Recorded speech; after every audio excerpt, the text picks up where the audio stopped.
Okay, so for instrument care, oh wait, sorry, Mr. Voitree here. For instrument care, it's pretty easy with the tuba. The main thing we have to watch out for is if you're playing and you hear like a gurgly sound, then we got to let the water out from your water key. No problem. Don't run over your tuba. Don't drop your tuba. Otherwise, it's gonna get dents in it. OMG. We have to oil our tuba. Unless we oil it, it's not going to work right. So we should do oiling probably once a week, maybe twice a week, to make sure our valves are working. The way we oil is like this. We need to get set up. And first, I'm going to get my oil rag here that already has some oil on it. Make sure we don't get oil on the ground or on your clothes because it will stain and your mom will not be happy. Or your dad.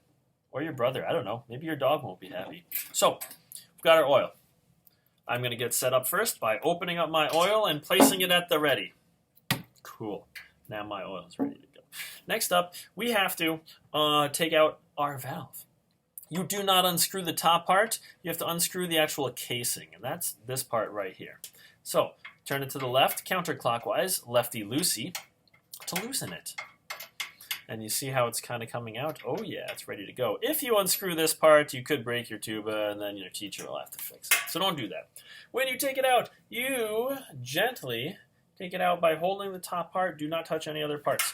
I suggest then putting your tuba on the ground because it's so gosh darn big, we don't want it to fall. So we've got our first valve casing.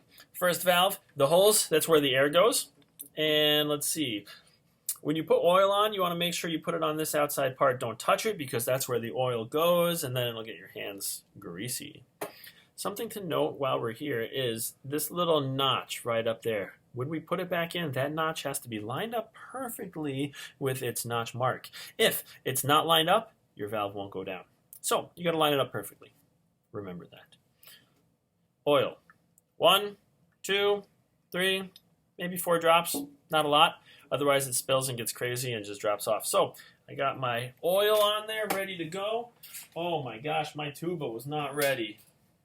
Oh, okay, so now my tuba is ready. I will just place it back in, and I'm going to gently make sure that notch is lined up. If it's not lined up, it won't go in. Cool, but it is lined up. And I screw it in. And then you want to work your valve. Now, check this out. Notice how my valve isn't coming up. That's weird. What? Something happened. So, unscrew. When I put my tuba down, something came out. Something that is needed for the tuba. So, I'm going to look on the ground where my tuba was. Very important, do not lose springs. If this is not in there, in the right spot, your tuba won't work, and then your teacher will have to fix it, and it'll be bad news bears. So, spring chase hangs out in there. Now, we put it back in, line it up. Righty-tighty, turn it to the right. Bingo, bango, tuba-o.